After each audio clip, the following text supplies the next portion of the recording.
No? All right.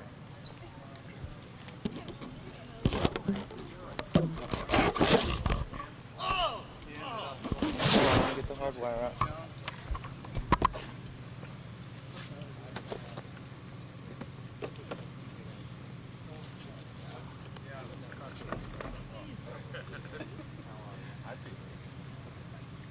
Good to see you. Again?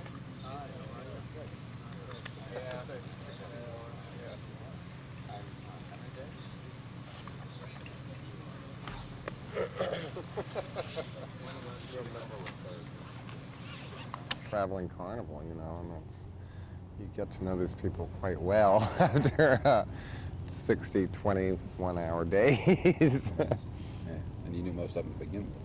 Yeah, but a lot of the actors I didn't. Yeah. You know. Yeah.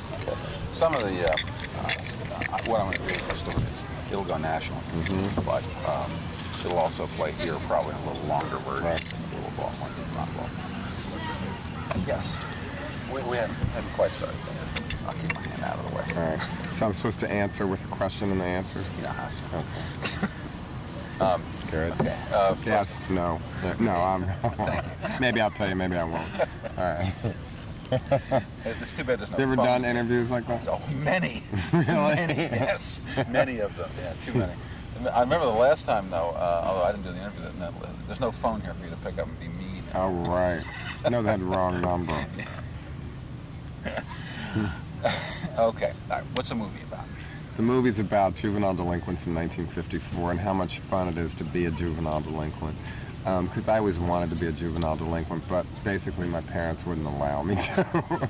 So now, like everything, I get to be a juvenile delinquent when I'm 43 for 61 days of a movie. I have read... Only I get to tell the juvenile delinquents what to do. It's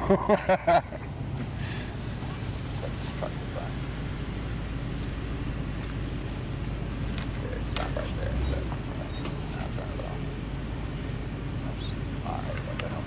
Sorry.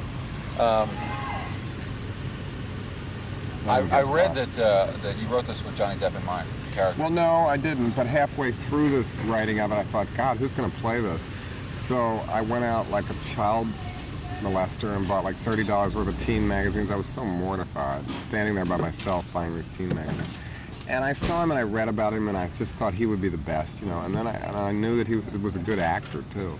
And so I contacted him halfway through writing it, and we talked, and then he said he was very interested, and then I sent him the script, and then we had our Hollywood meeting, and we really got along. So, he had a lot of other offers too, so he picked ours, you know, which was great. You know, it was. I think he's great in it. I think Johnny's going to be a huge, huge star. I'm not saying necessarily from this film, but I think he's got that thing that it takes, and so few people have. I mean, in this he sort of plays like a young rockabilly juvenile delinquent guy, but he plays it, I think, with a lot of charm, shall we say. Does he require a lot of direction from you? Johnny, he got it, you know, he got the script. So, I mean, I certainly direct him, but Johnny knew how to play this part. I mean, on the first read-through, he did it very, very well. So it's not like, and I could tell by our meetings that he had the kind of sense of humor where he would know how I would want him to play this from the dialogue. So that's why we had a good rapport right from the beginning. He wasn't humor impaired, he wasn't a brat packer. He didn't take himself too seriously. And I think Johnny actually was very brave to do this movie because, you know, he had a lot more... I'll start over on that one. I think Johnny was really brave to do this movie because he had a lot of offers in probably much safer films. And he wanted to do this. And it was a chance because his career was very hot at the time. He had a pick of almost anything he wanted to do. Why is this movie not as safe? It's not as safe as him playing a cop movie. It's not as safe as him playing, you know, a buddy picture. Any of those kind of things it's not as safe. But it's a lot. It's safer for you, this movie, than. No, I think it's probably rougher than Hairspray. It won't get a PG. It'll get a PG-13, I think, a hard PG-13 that defines and pushes the limits of PG-13. What's the story a little bit? Well, it's about a good girl whose hormones are begging to go bad, and she falls in love with Johnny Depp, and he's the drapes, which was a very Baltimore word about what drapes were, guys that were like baggy pants at the top, pegged at the bottom with peacock blue stripes down the side, and big. It's a boy hairdo movie instead of a girl hairdo movie, and they were the first peacocks, sort of, and it's them against the squares, which the squares were also in Baltimore. It was not an insult to be a square. It was like being sort of Joe College kind of thing in 1954, and it's sort of a war between them. And it's much more complicated. You know, all my plots are like so twisted, and this one has 8 main characters and subplots. So, and I'm so out of sequence shooting it, I forget what it's about.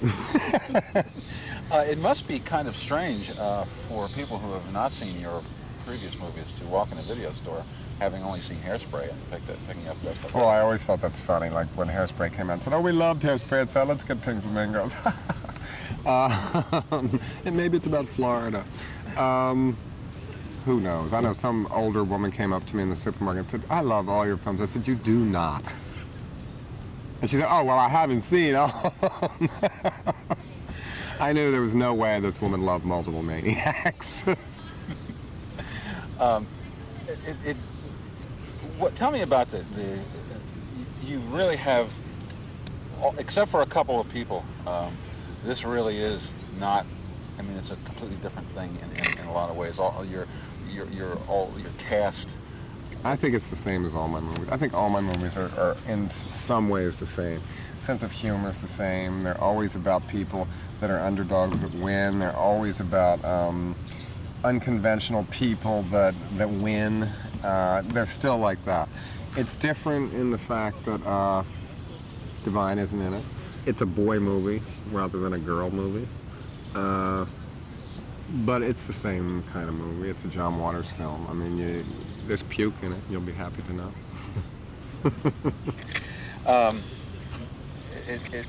It must be really discomforting in some way to not have Glenn around, not to have Divine on the set. Well, Glenn, I never thought of him as Glenn anyway. But Divine, well, you know, this was written after Divine died. It wasn't like, so I knew Divine wasn't going to be in it. And, you know, I came to terms with that. I mean, that he was not going to be in it, obviously. I did not have that directorial power to get his performance from beyond the grave. If it was possible, he would have come back anyway. I don't know, the first day I saw the first take of the whole movie, Johnny Depp pulled up on a motorcycle, and I thought, well, this is the same as Divine in a way. It's a strong image. I think Johnny's a movie star and a good actor, and I think Divine was too. So I miss his spirit. He would have loved to have been in this, but there's no part in this that Divine would have played because I wrote it later, and I would, you know, there's nobody in drag, and I'd never have anybody in drag in it ever again. And I just didn't try to replace him. This is the only way to deal with it. Okay, 2 more things. Talk a little bit about the casting. This is one of the most unusual casts probably in the history of motion pictures. Yeah, since Juan Tantan and Pepe. Well, it's my idea of an all-star cast, which I think it is. And it's people that I respect and that I'm obsessed by or fascinated by, and it's the way I get to meet them, is put them in my movie. And it always astounds me, they all say yes. So it was fun casting it. I mean, I always spend a lot of time casting. You know, Pat works with me a lot, Pat Moran, and we had a woman in New York, Paula Harold, and you know, we went to LA a lot, we went to New York, we cast a lot here, and right down to the smallest extra. I think it's very, very important that the cast has that look, because there's really no such thing as an extra in my film. Everybody has a look, everybody has a certain character. So to me, casting is the most fun. How did you get Patty Hearst? Easy. Patty said, yeah, I knew Patty, we'd become friends, and I met her at the Cannes Film Festival, and I told her I went to her trial a lot, and that I'd seen this movie, Patty Hearst, and it made me for the first time believe she was innocent. And then she quoted me a lot in articles that I read about when she was pushing that movie. And so we, you know, we're just friends, and I think she trusted me.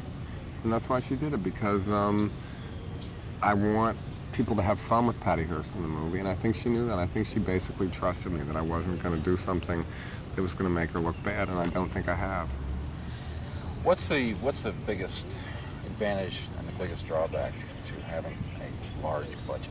The biggest advantage is a large paycheck.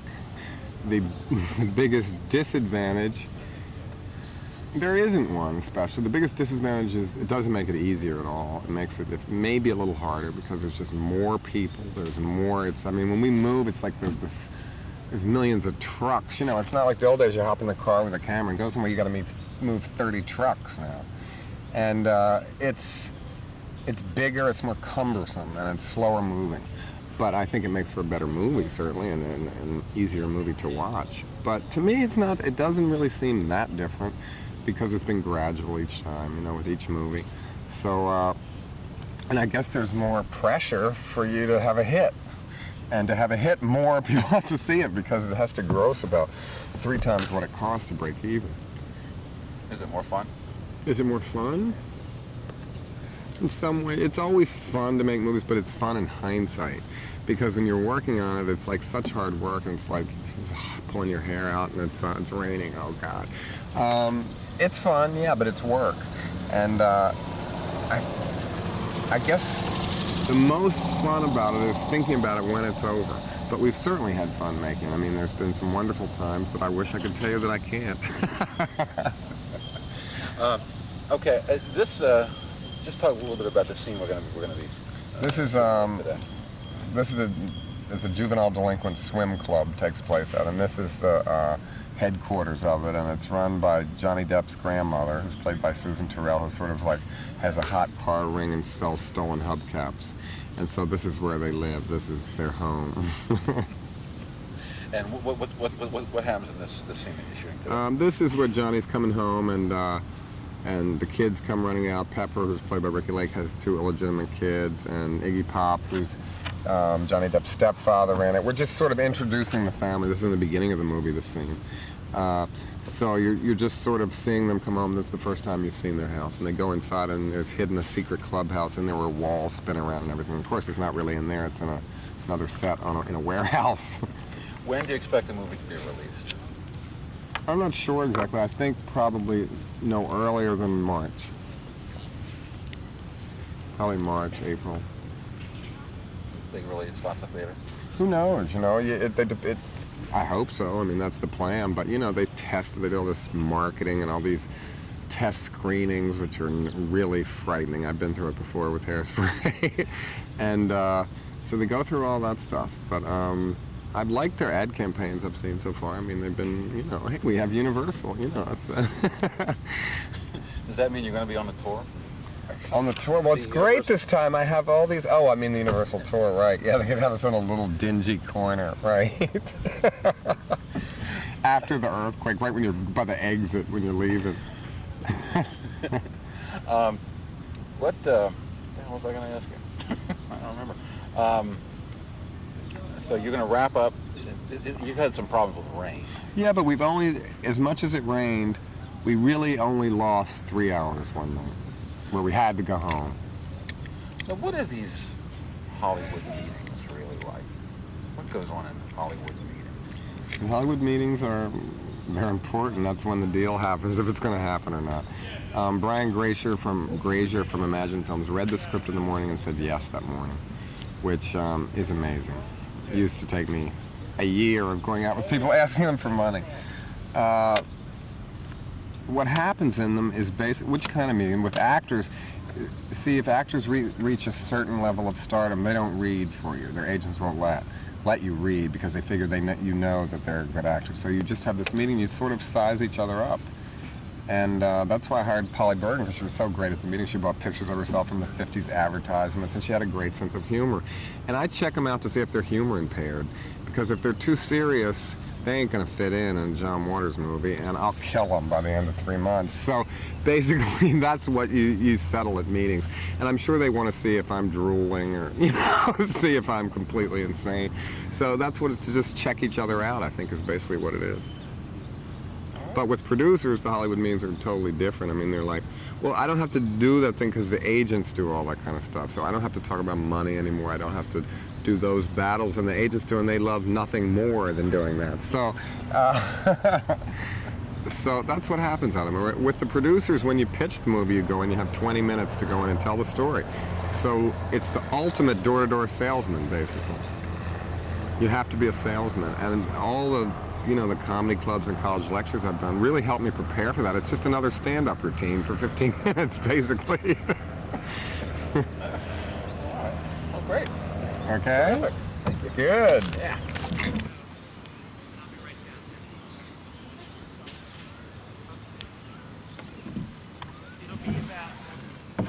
It'll be a bit for footage. Second.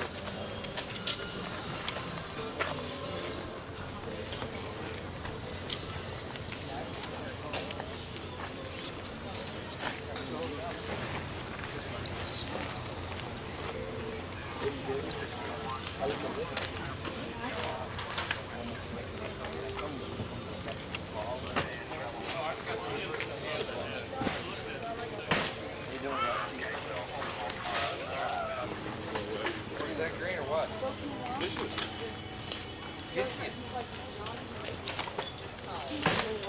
many hours on it? Just about it.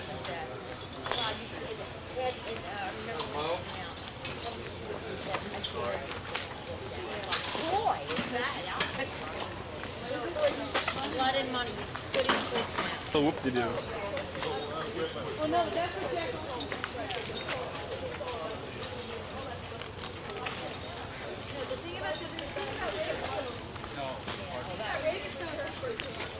Maker, you want like this 8-footer up there? Yeah. You need to get up there and adjust it. Okay. I was going to start it right now, as a matter of fact. You want to go through some points, what I have to put on it, and what I have already.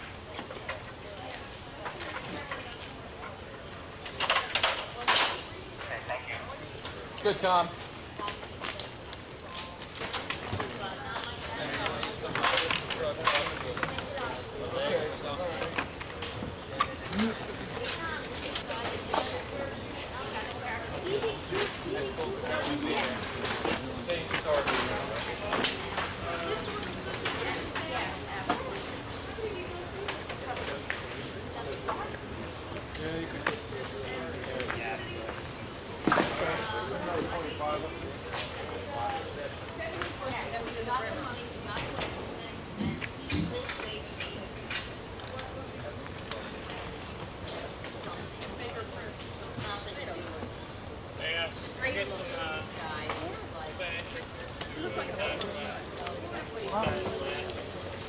He's probably Elvis, too.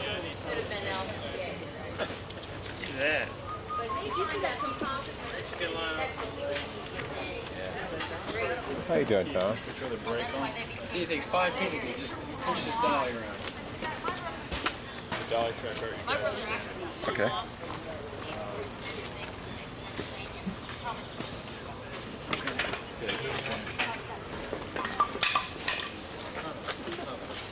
Pull that end of the track over so we're centered over the mark again, please. Okay, which way? Oh, so you're centered over the mark. There it is.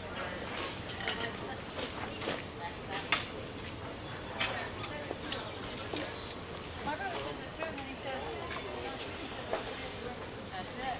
That's exactly what it is. Where's Marty?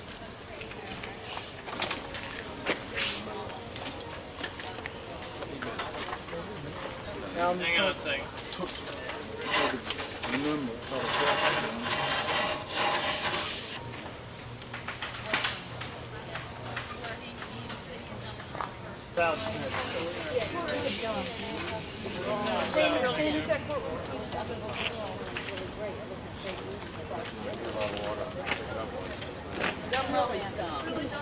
There's another. You go, Mom. You're on. And then Charlie Duck. Oh, this one, it was really funny. He turned on his, they said, different room, and he goes and he brings 150 books in. With his client, and his client like bombs abortion clinics, and he believes they can do it, and then he starts turning against life. I like the South.